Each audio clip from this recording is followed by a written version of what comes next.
If you prefer to listen to ebooks rather than read them, you can turn on the narrator function. In this example, I'm going to look at an ebook called A Brief Introduction to Social Work Theory. So I'm going to click on the link to CCCU ebook. When I come into the book, I can read online, or I can look down at the table of contents and download the chapters.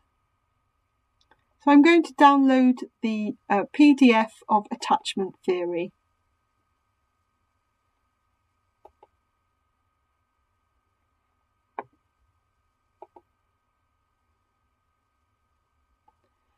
You can see that the chapter is now loaded, and I can click on the A button on the menu bar and it will read aloud.